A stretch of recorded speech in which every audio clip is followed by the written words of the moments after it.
In this project, we'll paint a dramatic subject that's easier than it looks, 3 marbles in the sunlight.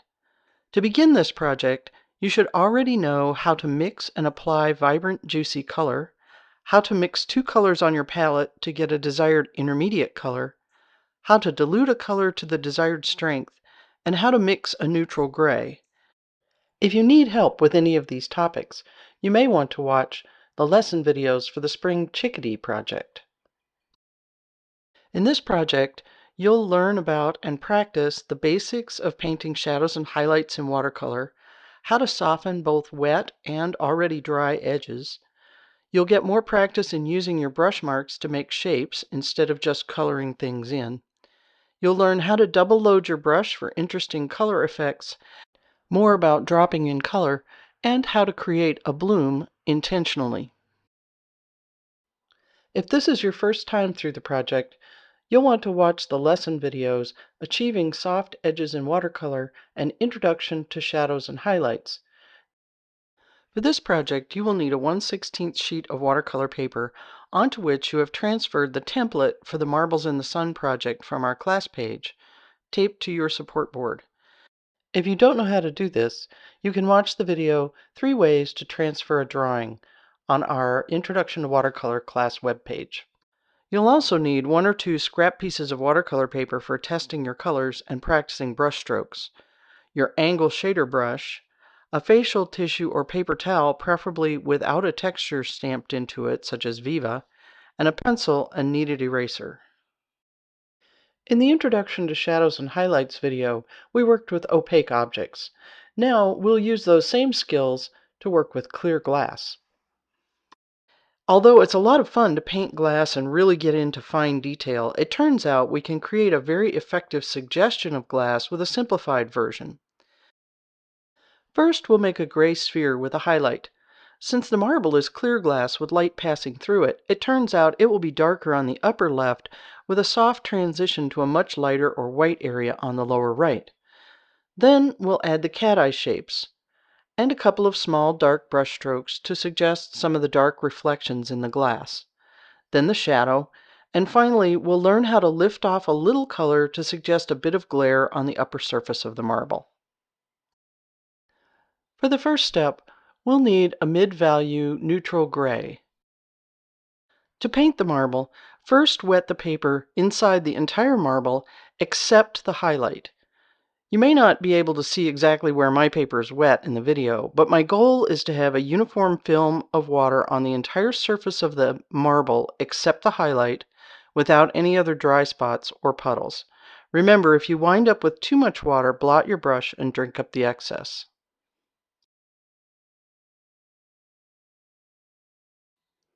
While the marble is wet, load your brush with some medium gray and use the tip like an eyedropper to drop in color right along the upper edge. As the color spreads out into the rest of the marble, it will run right around the dry spot we left for the highlight. Now rinse and dry your brush and use it like a mop to drink up any excess color before it has a chance to creep down to the lower half of the marble. And shape the lower curve of the gray area with your brush.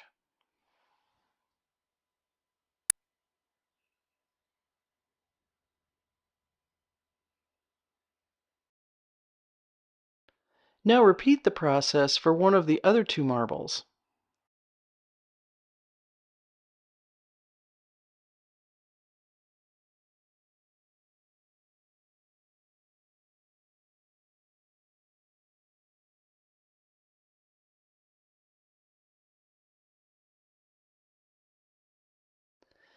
Because these 2 marbles touch along this edge, you'll need to let this marble that you just painted dry before you do the next marble.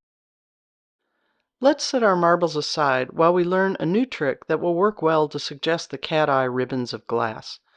A round brush does a great job of making the shape of these ribbons if you use a motion that involves a bit of wrist rotation. You can choose any color you like for your cat eye ribbons, so using any color on your palette, play around a bit until you feel you can make the sort of shapes you see in the cat eye ribbons. You can pause the video on the still photograph of these marbles, or on this completed example to give you some ideas of the shapes that you might want to create. Now for the cool part. I'm going to fill the belly of my brush with one color, and then stick just the tip into another color. This is called double loading your brush. Now make a brush stroke as before. If you're lucky, you'll get a two-toned brush stroke. It takes a little practice to get the two colors at good strengths to blend well. It also seems that making a bit of a twisting stroke often shows off this technique to best advantage. It's usually best to rinse and reload your brush after each stroke because the process of making the brush stroke usually blends the colors a bit in the brush, so the effect becomes less obvious with each stroke. Take a little time to play around with colors and strokes you think you might like for the cat eye ribbons in your marbles. You can use as many or as few colors as you like. Keep in mind that your brush strokes will need to be a good size to fit inside the marbles. You might also like to try making some brush strokes where after you make the stroke, while it's still wet, you drop in a little bit of another color. So I make a stroke, and while it's still wet along one edge, I drop in a bit more of a bright color. Experiment as much as you like with these ribbon shapes. And also, you'll need to go paint your third marble in the same manner as the first two before we can add these cat eye strokes to the marbles themselves.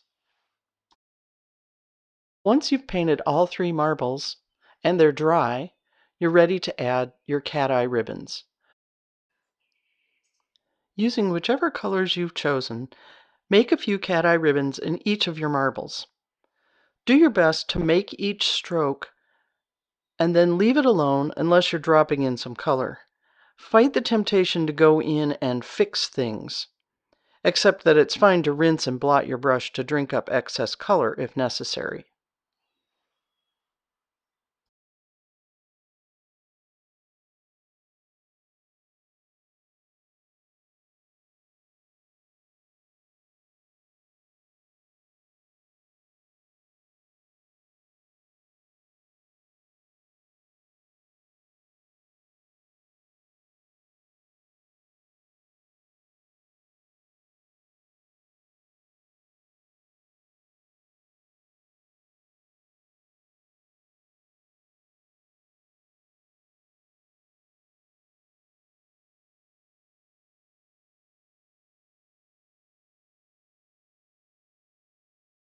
Now let's practice the techniques we'll need to paint the cast shadows.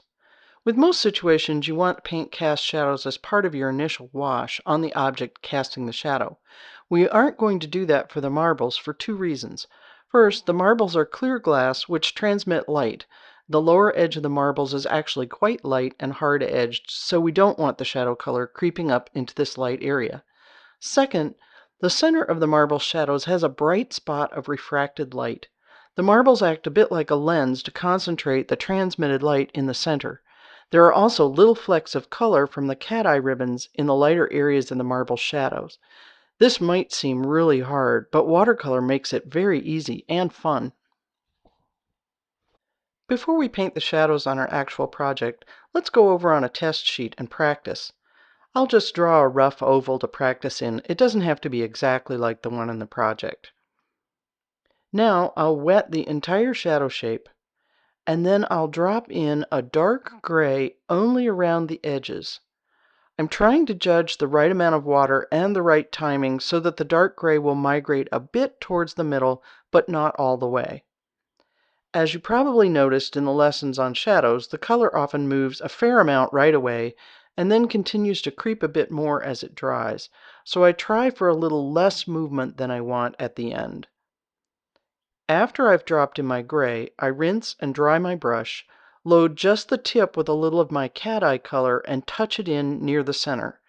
If I have a second color in that marble, I can touch in a little of that too.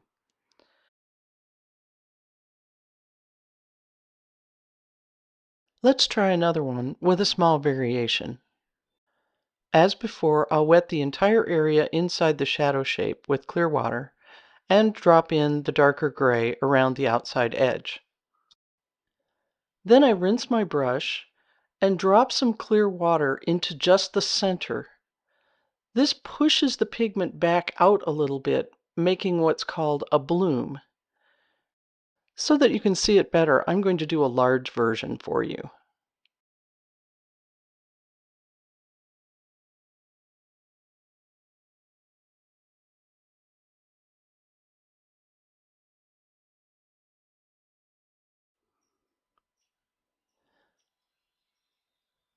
Notice how the flood of water begins to push pigment back out of the center and makes sort of a feathery dark edge around the bloom. It takes a little while to develop, so be patient. There's also a right time to drop the water in. Most watercolorists say that you want to drop in your clear water when the shine is just beginning to go off the drying paper.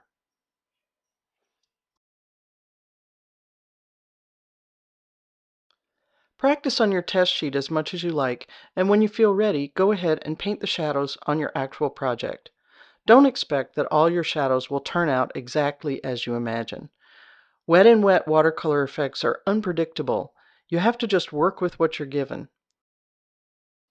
But you'll find that in the finished project, these shadow shapes work pretty much no matter how they turn out, so just relax and have fun with them. Now we'll add just a few finishing touches. A couple small curved brush strokes to suggest the roundness of the marbles.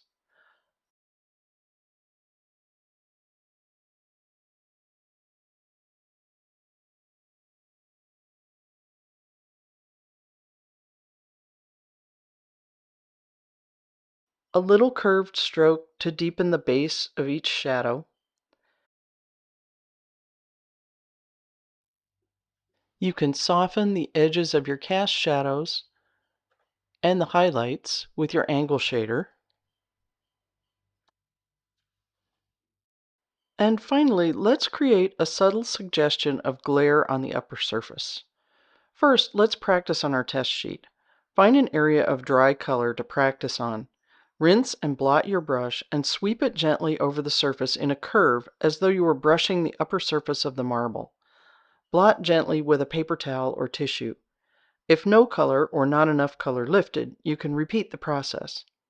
How much color comes off depends on how wet your brush is and what pigment you're lifting. It's usually best to do this with a damp, not dripping wet brush. If you get too much water on your brush, you may wind up lifting more than you want.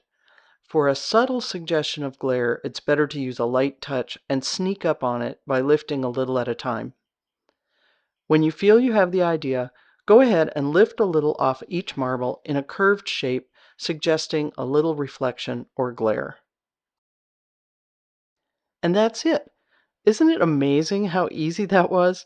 This project uses the natural behaviors of watercolor to easily suggest a dramatic subject that looks difficult, but is actually easy to do.